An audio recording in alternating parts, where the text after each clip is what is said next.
Welcome in, everyone, to the Summit City Sports Report Roundtable. This is for week number 2. My name's Jeff Mahoney. We have Landon Trailer, Tim Atkinson, Thad Goff. We have some other guys that might be able to join us, and a couple guys that are on the road taking advantage of this extended Labor Day. But let's go ahead and get started. Tim, we're going to start with you. You were at Chambers Field, Lawrence North, the Wildcats, head coach Pat Mallory trying to get his team to 2-0, and they only got a half, but they were able to get it done in that half, handing Northside the loss before the game was called to a lightning delay. But Northside, they lost 34-13 after 2 quarters. But honestly, I felt like they looked pretty good, Tim. What were your thoughts? Yeah, the first quarter, Jeff, it looked like they were going to be neck and neck with Lawrence North throughout that whole game. The second quarter got away from them. Tackling. There was a lot of missed tackles in that second quarter that led to some big plays for the Moore brothers. What you take out of it as Northside is, hey, for 12 minutes, we were right there. Hat for hat, we were there. Caleb Kingley, of course, continues to impress. I think it was 15 carries for 156 yards and 2 touchdowns. Man, is he a special player. And we saw probably 2 of the top sophomores in the state in Caleb Kingley and Moore. I'm sorry, his name's not Moore. Xavier Moore, yep. Who had over 1,000 yards rushing in his first year as a freshman last year. Really played well. And Lawrence North so balanced. When you're looking run, they pass. When you're looking pass, they run. Coach Mallory's got something special going on there at Lawrence North. But for our Fort Wayne team in Northside, you got some really good things to take out of that as well. You got a couple of turnovers. You saw James Early breaking through and really flexing his muscle on a couple of tackles for losses. You saw not enough yardage in the receiving game, but you saw Jayshon Early with an interception. You see James Early's numbers right there. They're getting keyed on a lot now. James Early Jr. and Josh Masasu. Opposing offenses and offensive coordinators know exactly who those 2 guys are. So they're going to key on them. So other players are going to have to step up. As you mentioned earlier, Jeff, that Woodson was out. He was on the sideline in a boot. One of their outstanding sophomores, Leslie Woodson, I believe is his first name. So they're missing some pieces against Lawrence North, but I think you take some good things out of that. The offensive line blocked really well. They opened up really nice holes. If you give Kingley just the sliver, he's gonna get into that second level, and then he can take it from there. Very impressive game by Kingley. Tristan Newsom, as we talked about before, Jeff, is his numbers were fine. I like to see him when he gets out of the pocket just to tuck it a little bit and get those first down pickups or even just some positive yards. I think going into Friday night, don't force anything. Try to win that turnover battle against Bishop Dwenger, because I know Bishop Dwenger, and we talked to Coach Garrett before we came on here, that's the key for them, is in the box and winning that turnover battle. Yeah, it's definitely not going to be easy, but we know Dwenger is going to bring their A game coming off those 2 tough losses to open the season. Yeah, Tim, it's guaranteed. I mean, Kingley, they really couldn't stop him. They were playing a cover 2 defense, was Lawrence North, really trying to shut down Pearson and Malik Moore, who had a combined 4 catches for 50 yards in the first half. But honestly, I don't know if anybody's going to be able to stop that running attack with the offensive line that they have, including their sophomore center, who we know Coach Johnson is really high on, Darion Goodwin.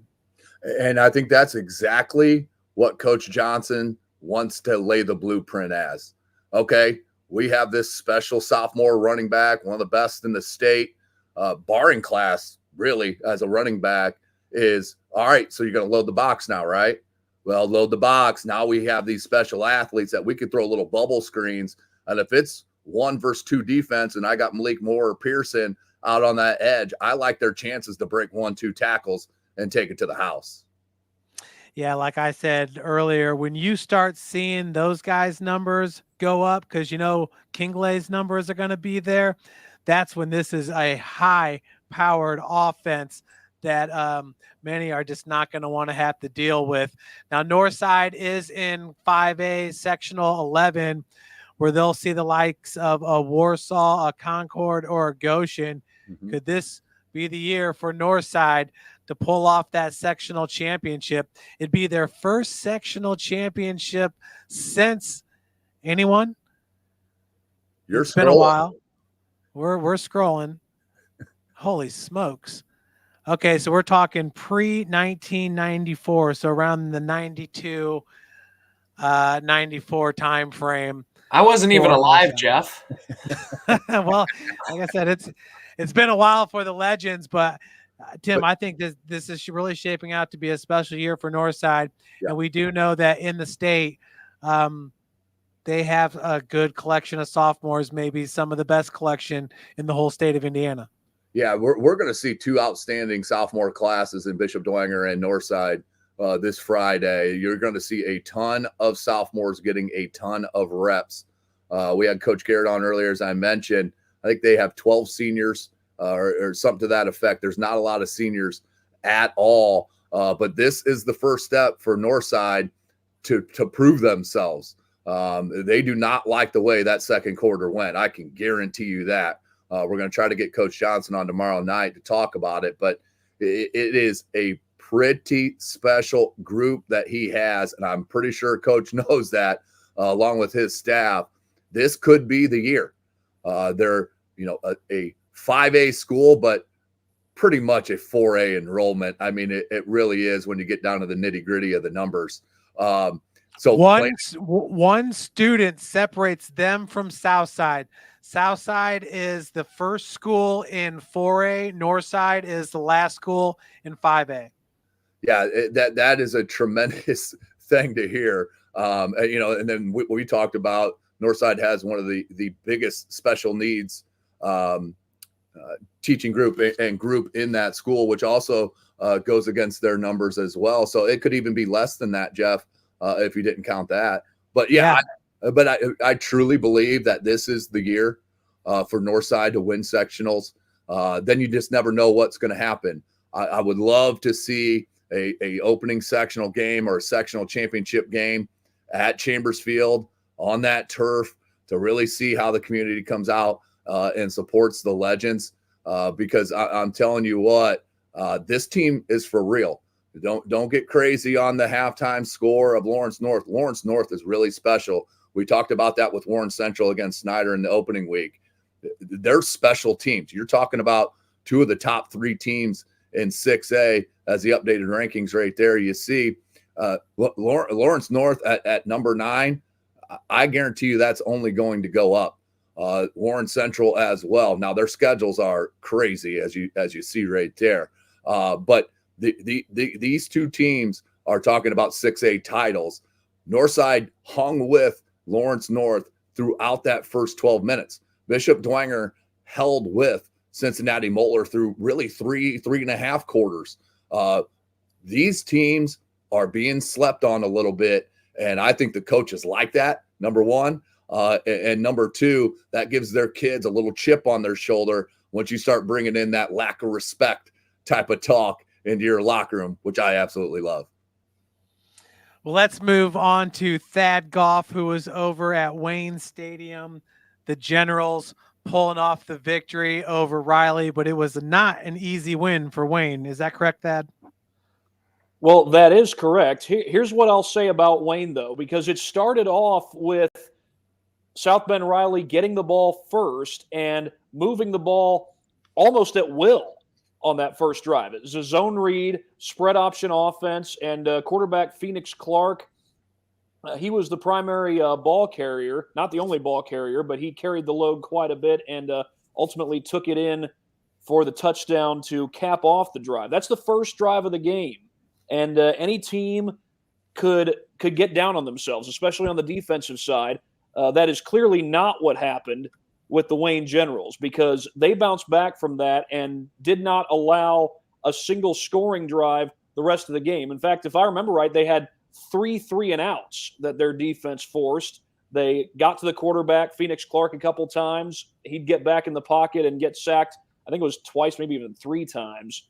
So the Wayne defense responded. Now, there were also some missed passes on the part of Phoenix Clark, but give credit to the Wayne defense, because they could have easily gotten down on themselves, and they did not.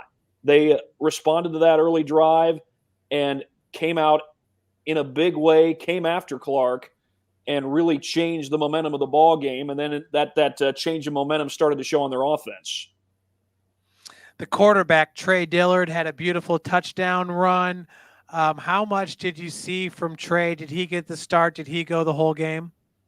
He got the start. He went as long as the game went. The game went only one half, but he was the starter all the way through. He had actually been sick the week before, but he was able to play this week, had practiced the required amount of times that he was supposed to practice, and so they got him in the ball game.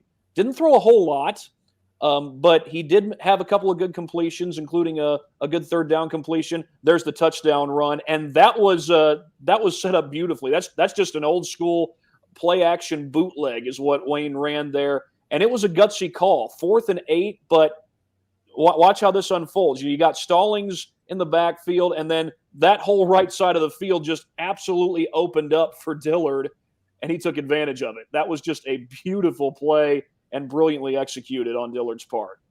Yeah, when Coach put Trey Dillard at quarterback, Thad, I got to imagine that's exactly what he was envisioning, the big 6'5" QB rumbling down the field looking like Cam Newton.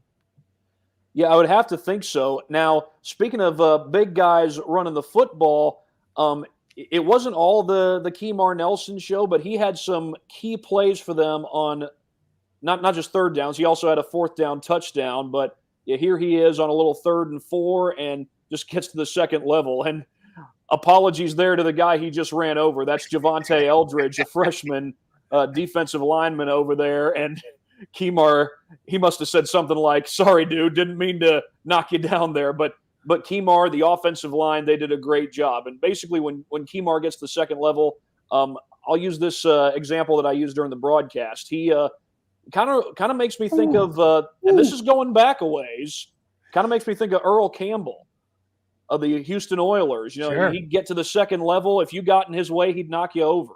That was kind of the way Kemar was playing there. Now, that was one of the few completions that Clark had late in the second half. Just snuck it right over the DB's arm on that play. That's a serious hit there by number 19 for the Generals. Hey, what'd you think of those Wayne uniforms, Thad? I honestly thought they were kind of cool. And then, to be honest, I was surprised because they did a little early senior night at the start of the season. And at that point, the players were out there in their red uniforms, but then they decide to go black. It's kind of a nice change of pace. I mean, I'd say as far as alternate uniforms are concerned, I kind of like alternate uniforms. I think black is always a good choice because it makes you look tough, so to speak. Yeah, I don't know if you guys saw Northrop. They had a photo before the season started. They got 4 different uniforms, so the combinations are just endless. Thad, Kemar Nelson, look at this run right here, just bullying the South Bend Riley defenders. When are the colleges really going to start offering and take notice of Kemar Nelson? I don't know, but it could be any time. And, you watch Kemar Nelson, and he can definitely play running back. He can definitely play linebacker. In fact, he's such an effective pass rusher. We may see some teams look at him as like a defensive end or outside linebacker in a 3-4 defense type of thing. But it could be any moment when he starts running the football. And, my cameraman, Matt Jackson, and I, we were talking about this after the game. It's probably the reason he didn't get all the carries or didn't get the bulk of the carries on Friday night is probably because he's in there so much at linebacker. You got to give him a chance to rest up.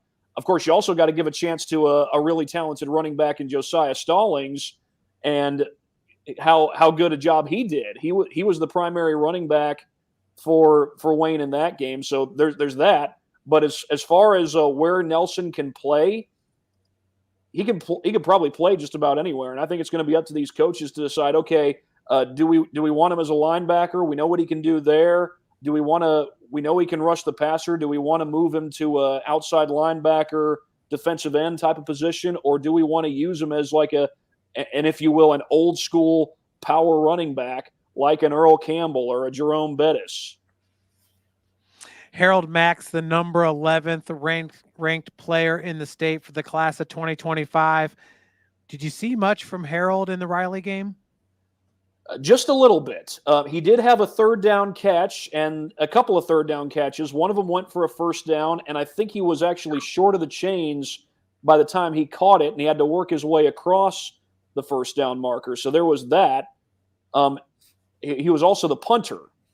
So I don't think we got the, if you will, the full Harold Mack experience, but he did have a couple of good plays. In fact, one punt, I think he actually pinned South Bend Riley down at the 5-yard line. Oh, wow. That's a nice weapon to have. Well, up next is Jaron Matheny. Jaron, you had the big East Noble at Snyder game, the game of the week, and Snyder put on a show. What do you think? Yeah, I mean, Snyder was really impressive. And I think for both these teams, the thing to note is the fact that this game did carry into Saturday morning as well. So shout out to the athletic directors for getting everything together and getting that game moved over to Northside to continue it. First half, and especially the first quarter, it really felt like East Noble was in control of the game, and they were kind of winning in the trenches. And it felt like Dylan Crail and Mason Treesh were going to be too much for Snyder to slow down, at least early on. And then Brandon Logan did Brandon Logan things, which I'm sure we'll see in a minute. But Crail, the offensive line for East Noble early, they were tough up front. Good push. And I mean, that's a big body in the backfield to try and slow down. That was his third touchdown of the season. And then we saw him go out on Saturday with a little bit of an injury. So hopefully everything is okay there. But Brandon Logan, this is what got Snyder rolling essentially and what woke them up. 55-yard punt return, loops back, and then got some good blocking out in front of him, took it to the house. This is just something that week in and week out, I guess we're just going to see Brandon do on a consistent basis.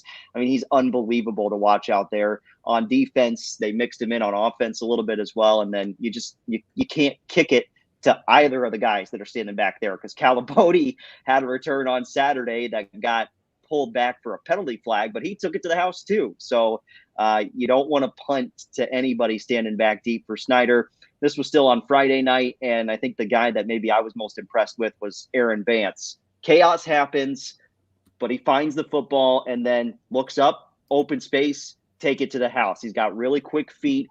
You know, finding that passing game a little bit easier to do against East Noble than it was the week before against Warren Central.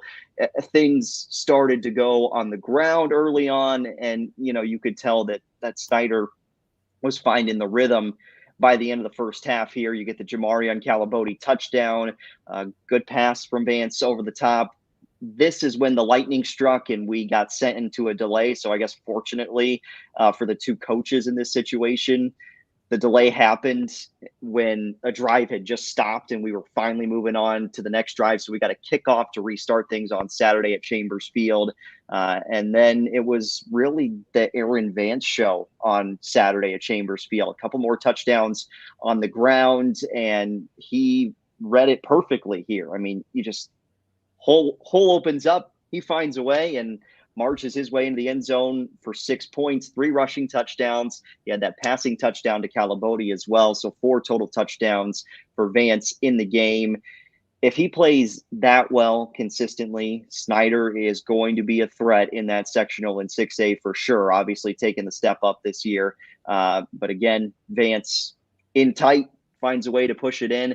I was impressed with the backfield for Snyder. Looked a little bit different this week, but the freshman Braylon Burton got a couple of carries. I think that is a really interesting piece for the Panthers.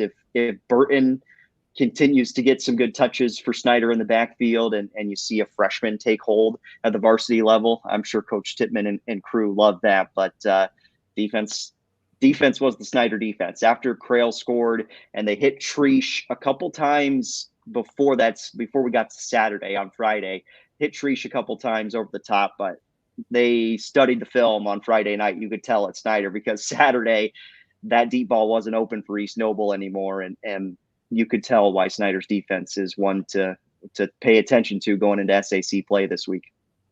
So Snyder this week, they are going to be hosting Concordia. That's at Snyder. Do you believe that you could maybe see Davis and splitting the carries in the backfield for the Panthers?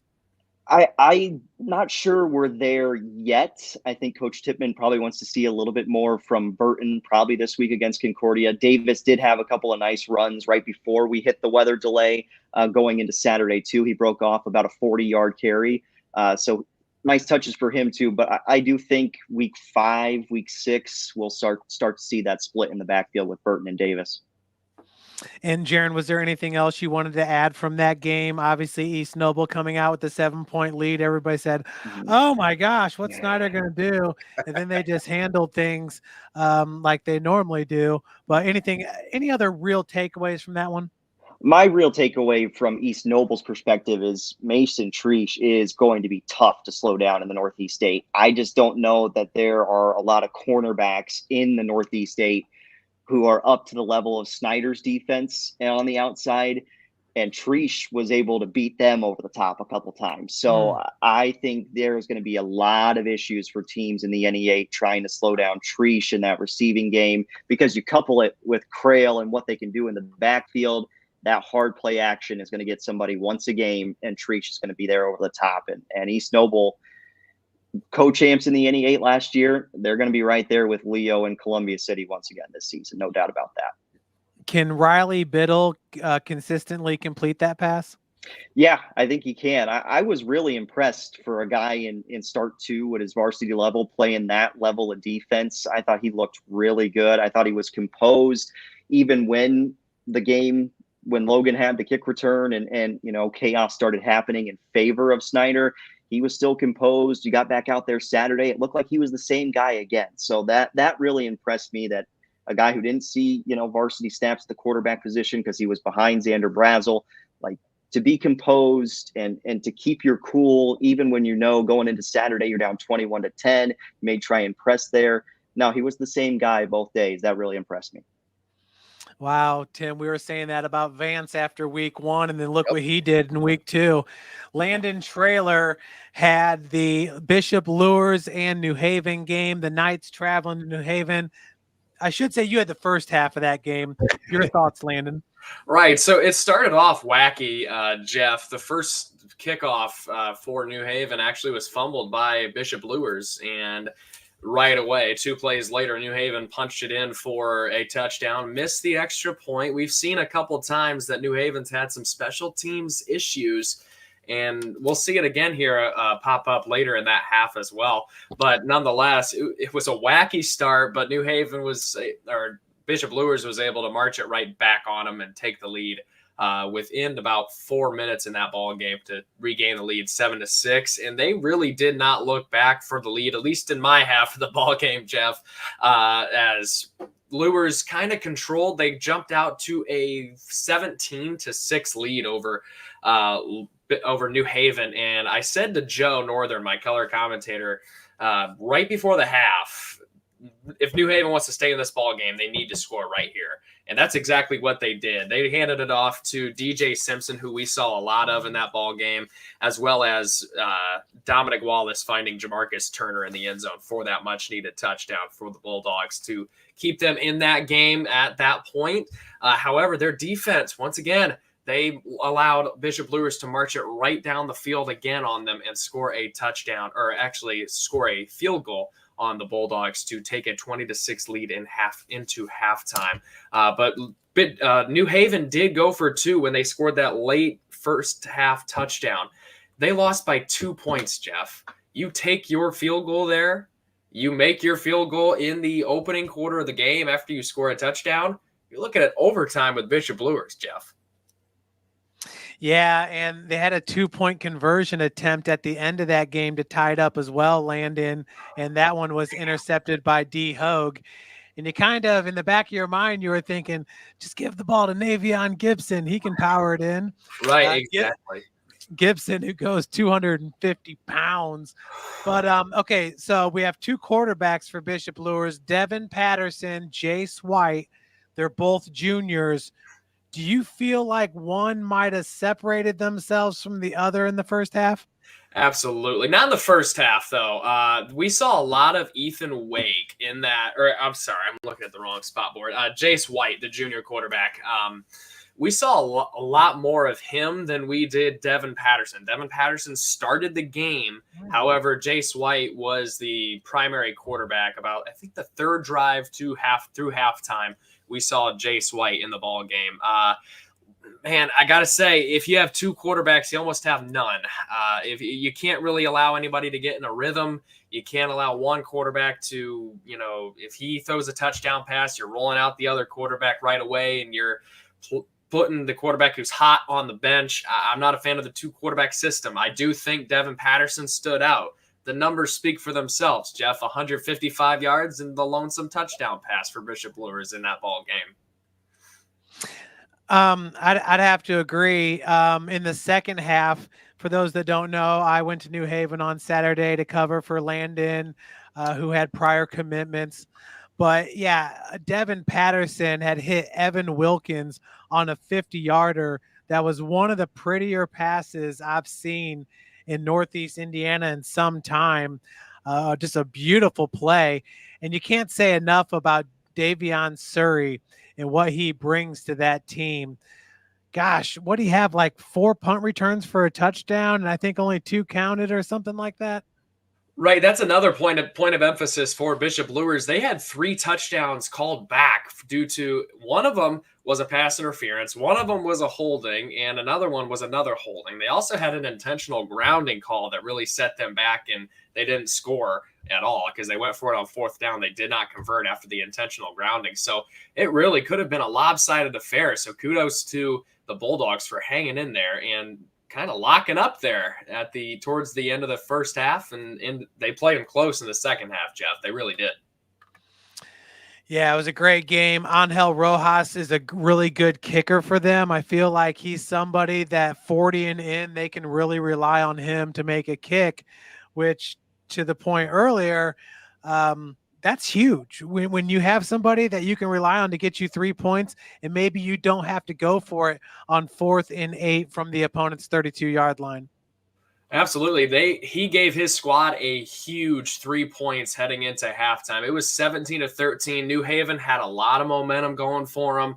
They just scored a touchdown with seconds to go in the half, and Rojas comes out there and nails a field goal to send us into the lightning halftime, the 12-hour halftime break, if you will. So a big kick for Rojas to give his team they had 12, so 8-point lead at the half. It's late, Jeff. Yeah, sorry about this, guys. Dario Williams, boy, was I impressed with that running back right there. His vision, he's got some quicks. Arm tackles aren't going to bring him down.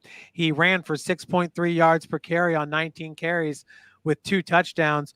Your impressions on the senior running back? He's got some serious speed, and I want to circle back. I think for the offensive line for Bishop Luers is a big part of that. He follows his left tackle and his right tackle. The bulk of the offensive line for Bishop Luers, sophomore. The left tackle, he's a senior. The right tackle, he's a junior. You kind of see where Williams goes out. He follows his left tackle, and he follows his right tackle there for the Knights. And when he creates a hole, gone. There is no catching him. He has some serious speed, and he's so muscular. There's no bringing him down either.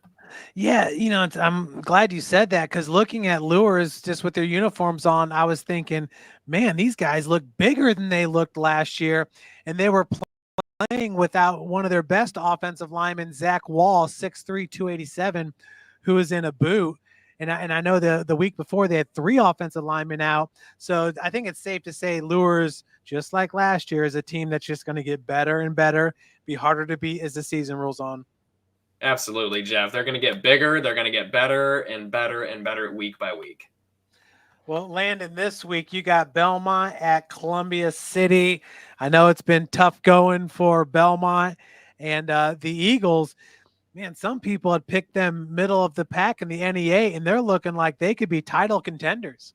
Yeah, Jeff, this team does not look like middle of the pack at all. They have won their first 2 ball games by a total score of 84-13, dominating Cherubusco and dominating Plymouth 42-0 and 42-13. Their senior quarterback, Grayson Berry, is on a mission. He has 310 yards this season. He already has 5 touchdowns through the first 2 games of the season, and their senior running back, Landon Fajo, has 143 yards through just 2 games of 3 touchdowns for the Eagles as well. And here's another interesting stat for the Eagles heading into Friday's game. They have allowed just 91 pass yards all season long. 2 games, 91 pass yards. Just 2 rushing touchdowns allowed with 292 yards. That'll happen. They forced 2 fumbles and 2 interceptions. Along the other side, it's going to be tough going here for Belmont, Jeff. Yeah, and we've kind of seen that in recent seasons from the Braves, and this year looks to be no different for Coach Hall's group. Losing it 49-7 against South Adams and the 46-7 against Heritage, a tough Heritage team there. But yeah, Grayson Bradbury, the great pitcher for Columbia City, definitely getting it done. Fazio is a kid that has been making plays ever since, last year and the year before. He's just a young baller for him. And, you got Stratton Fuller at safety as well as wide receiver. Him back there, man, in the defense kind of speaks to how good their defense has been playing this year with leadership at the 3rd level that you have with Stratton Fuller. Absolutely. A phenomenal leader on both sides of the ball, and that just shows how far Columbia City has come. 2-0 start. They're dominating their opponents, Jeff, and it speaks to the leadership that they have on the team. Well, Thad, you have Concordia at Snyder. This is normally a pretty lopsided game, with Concordia being a 3A school, Snyder a 5A, now into 6A with success factor. The last time Concordia got this dub was, 2015, their state championship season? Thad, I'll have to double check that one, but I believe that's the case. I know Concordia got their state championship in 2016, and as I recall, they lost to both Dwenger and Snyder that year.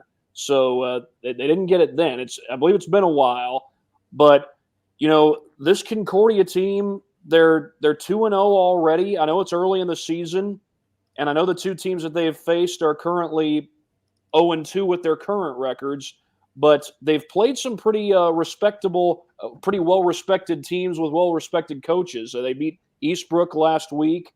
They beat Cecina Memorial down in Indianapolis. Cecina came to Zollner Stadium, and Concordia was able to knock them off. The defense has been really good so far for Concordia, holding them to 14 points. I'd say there's probably a little bit more of a pass rush in the first game, at least as far as sacks are concerned. Concordia got 3 of those. One of those belonged to Riley Ripke. Carson Dale had another one. And the defense is something that head coach Tim Manigal has been pretty high on. I reached out to him earlier this week, and I believe what he said about the defense was the defense has played relatively physical. I thought we were better in week 1 than in week 2. We've emphasized stopping the run and trying to make teams throw on us. So far, it's worked. The challenges get much more difficult now, and case in point, they're going into Spooler Stadium to play Snyder. Yeah, and who would have thought it? Avery Cook held to just 2 receptions in that game against Eastbrook. And like you said, Eastbrook's coach has been there for 34 seasons. They're an established program, kind of like a Northridge. They're just programs that are going to be good every single year. But it looks like they're really going to settle in with Jack Andrews at quarterback, and feel like that's a pretty good decision there for Coach Manigal. Well, so far it seems to be working out pretty good. Jack Andrews, the completion percentage has been good so far. He's been over 500 passing in his first couple of games so far on the season. He's been able to spread the ball around. Avery Cook, you mentioned he had those just 2 catches, but he was able to find Noah Trent 5 times for 71 yards, 4 completions to Jack Belshner, and the only passing touchdown of that game. So far, I'd say Andrews is doing pretty good. The numbers from his last game, 14 for 27, 179 passing yards, 1 touchdown. There was 1 interception, but overall a pretty good game. And, Manigault, he said about Jack Andrews, he possesses good arm strength. This is what Manigault said in my email. He's still working on his leadership skills, but has certainly grown in that area. He missed virtually all of last year, so this is really his first go-around as a starter. So Andrews, he's 5'7". We talk about people would talk a lot about Drew Brees being 6 foot flat, being short as far as quarterbacks go. Well, Andrews is 5'7", but so far against some pretty well-respected programs, he's looked pretty good. Yeah, Kyler Murray's not very tall, but he looks pretty good sometimes for my fantasy football team. Jacob Levitt had 14 tackles. So did Zach Spielman. Spielman's a name that we definitely recognize from last year. Spielman had 14 tackles, a tackle for a loss, and he had an interception that he returned for 34 yards. So when Coach Manigault talks about that defense, I'm sure he looks to Spielman first. I imagine he does. Spielman was one of the veterans on the team last year. Still is a veteran, of course, and he's someone no doubt they're going to look to. Avery Cook is another guy. He played a lot of defense last year in the secondary as well. Grant Allman is a junior getting a start at defensive line, I believe, and see what he did last year. Nine tackles in the last game.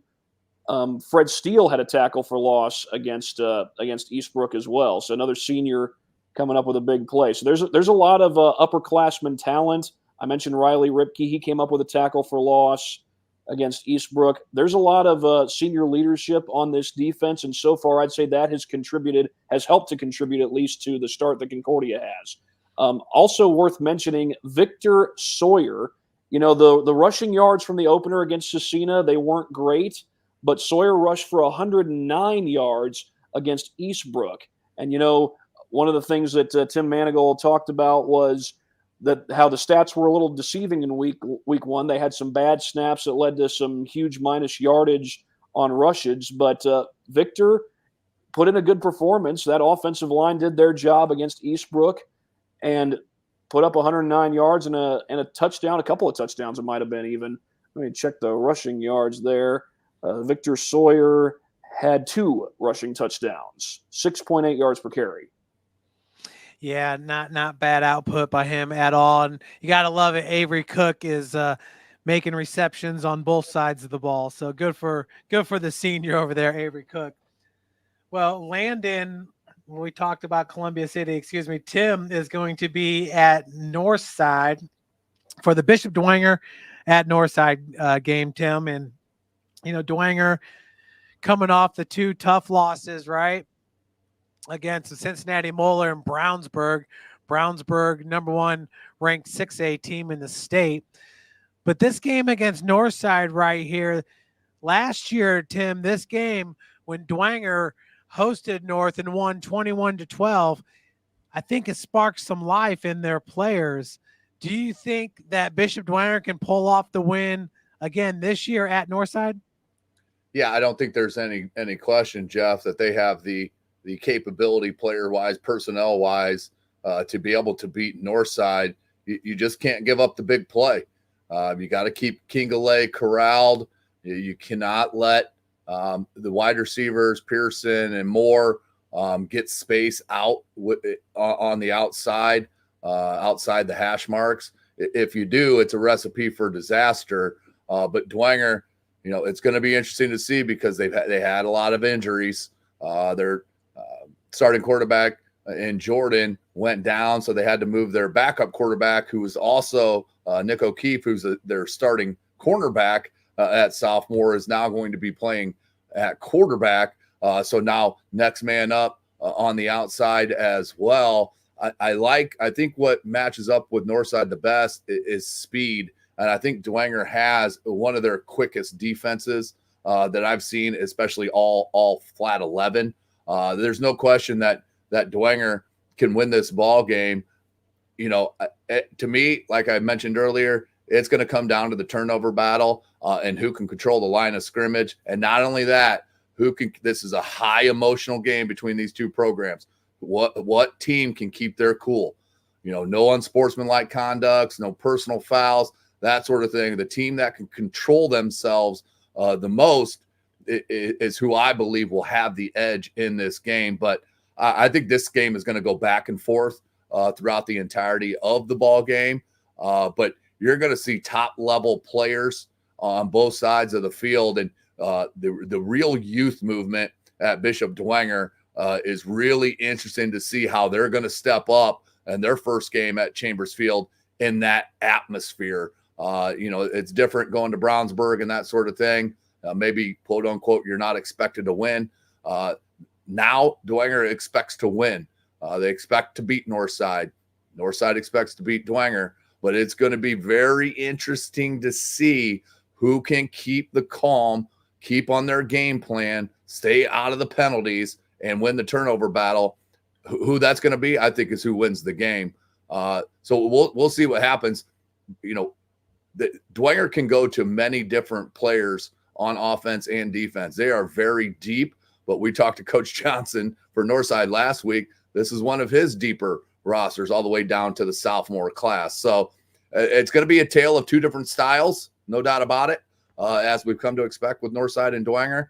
It's going to be a great atmosphere out there at Chambers Field. I know that. You know, Coach Johnson's always got a camera on him. And earlier in the year, I was listening to one of his pep speeches, and he was talking about composure with this team.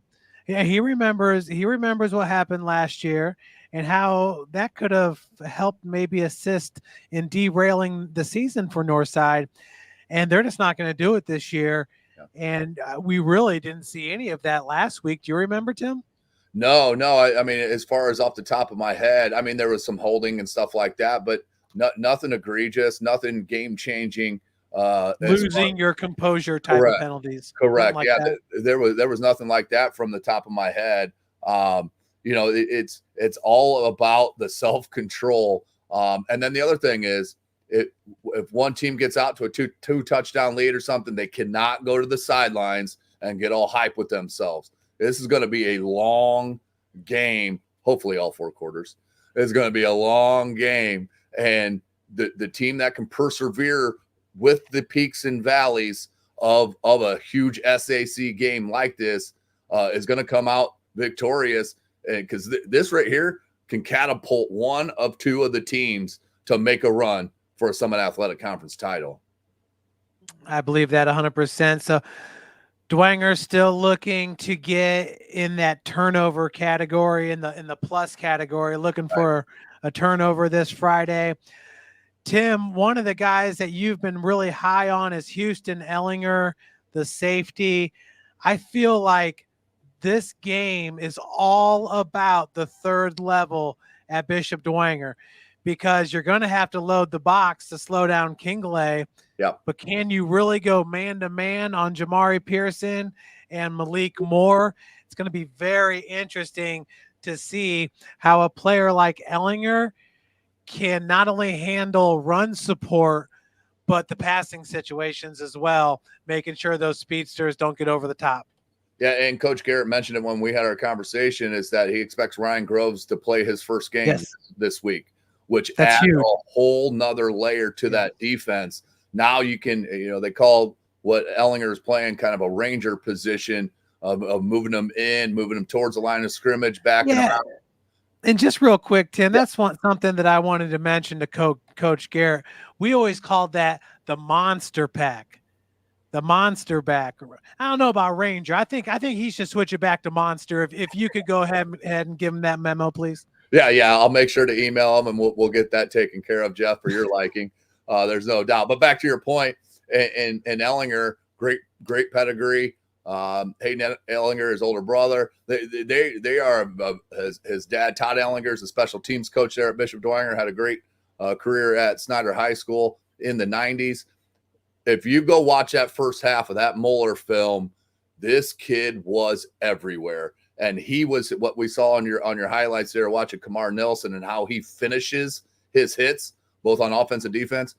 Ellinger will run through you. It's absolutely great to see. He times the snap so well. They move him from side to side. They can bring him back in that 3, and then adding Groves to that mix in that defensive backfield is absolutely huge for the depth of Bishop Dwenger, and that could open up with Ellinger making even more plays. Brady O'Keefe, he's been there since his freshman year. You see him at the top of that linebacking or that DB core. I think they have him at playing safety right now.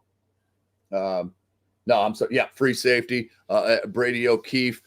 He's a speedster. Really reads the game very, very well. Dylan Tittman, you see right there, second in tackles. That's more pedigree as well. His father, Tim Tittman, outstanding football player at Bishop Dwenger in the 90s as well. Moving them around and their athleticism and their strength. We're talking about some really strong kids, Jeff. Pelkington, another strong one.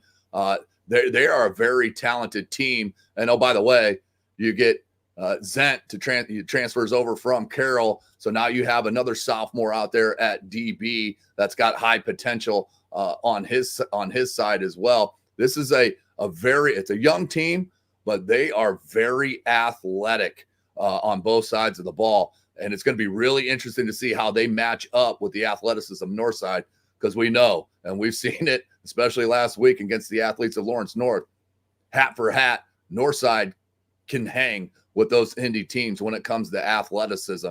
So who's the one that's going to step up? Coach Garrett believes it's going to be somebody on that front side of that defense that's going to be that game changer come this Friday. Yeah, it's going to have to be. And I totally forgot about Groves, but Groves is one of their biggest defenders. If I remember correctly, he's about a 6'2", 200 type middle linebacker for you. If you're able to plug him in at middle linebacker, oh my gosh, like that's the best thing that Coach Garrett could ask for right now going up against Kingley, the running back in that offensive line. Yeah, and he's quick enough and strong enough. He's played safety. So with the injury of Henry Jordan, you bring Nick O'Keefe in at quarterback, the sophomore from the cornerback slot, as he was a starter the first 2 games. You put Brady O'Keefe, can play DB. We've seen him play that in the earlier years. That's Nick's older brother, the senior. Nick's the sophomore. You can move him to DB, plug in Ryan Groves, and at that safety, along with the Jackson Parrish. You got something really good on that back end, Jeff, because we saw even Lawrence North, they had trouble once Kingley got to their level of being able to tackle that specimen of a sophomore. Yeah, no doubt about it. He's special. Well, folks, I'm heading to Woodland Heritage. Woodland open up ACAC play, Heritage 2-0. Bring with them senior quarterback Eli Tagulis. He was a wide receiver last year for Kobe Meyer, but he's been having a fantastic season with a 155.6 QBR, 400 yards passing, 5 touchdowns, 0 interceptions. The running back is Nasir Martin, averaging 7.5 per carry with 3 touchdowns on the season. Of course, they have Charlie Riddle, the right guard at 6'4", 275, highly recruited, phenomenal athlete. Mm-hmm. And then Braden Walter, the DB wide receiver. Heritage is going to be tough to beat with their first-year head coach, Jeremy Hollinger, taking on first-year head coach Brock Rohrbacher over at Woodland. Drew Fleek, the running back, Carter Fleek, the 2 cousins right there. Man, they can put up a lot of stats for you. This is going to be a tough one for Woodland to win, but they do have the Fleek brothers, and they have Ty Loudon back at quarterback. Folks, this is a very, very, very young team. 8 sophomores starting for Woodland this Friday night, but it should be a fun one over there at Etzler Stadium. Well, guys, sorry to keep you on so late. Anything else that anyone wanted to add? Now, Jeff, real quick, just on that Woodland game, we had a chance to talk to Coach Rohrbacher earlier this evening. And we'll air that tomorrow.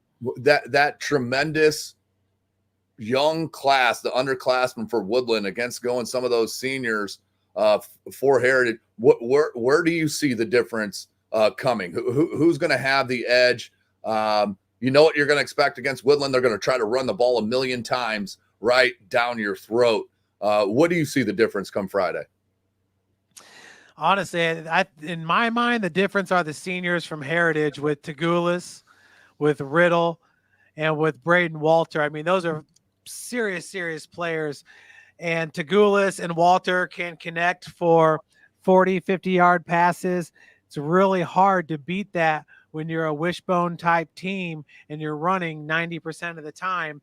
And like I said, they're very, very young. Their offensive line has one senior. The majority of Woodland's offensive line are sophomores, 2 juniors. We have 2 freshmen starting on defense for Woodland, one of those being a linebacker in Eli Funk, the other one a cornerback in Cooper Smith.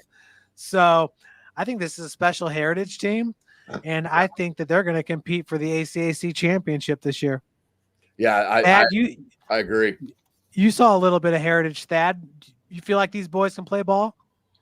They can definitely play ball, and definitely Tagulis has the arm strength. I was impressed with the offensive line. You know, they protected well. You mentioned Nasir Martin. They protected well for him, and he has some quickness to him. So there's definitely they definitely have a legit running game. Heritage does, and you know, this was against Belmont, but they were able to defensively win the battle at the line of scrimmage and make plays. So I definitely think that there's likely good things to come throughout the season for Jeremy Hellinger's Patriots. And that's where Heritage is definitely going to have the advantage, is in the trenches, right, with their offensive line led by Charlie Riddle for sure. Yep. Well, guys, thanks again. Another great week of football. It's already week number 3. Woo. Opening round of sectionals is going to be here before you know it, guys. So let's enjoy the ride while we have it. Well, everybody, we had Landon Traylor, Thad Goff, Tim Atkinson, and Matt Jackson making a surprise appearance over there in the corner. What's up, Matt? Have a great week, everybody, and we will see you Friday night under the lights for some 260 football. Thanks again for joining us, everyone. See you, everyone.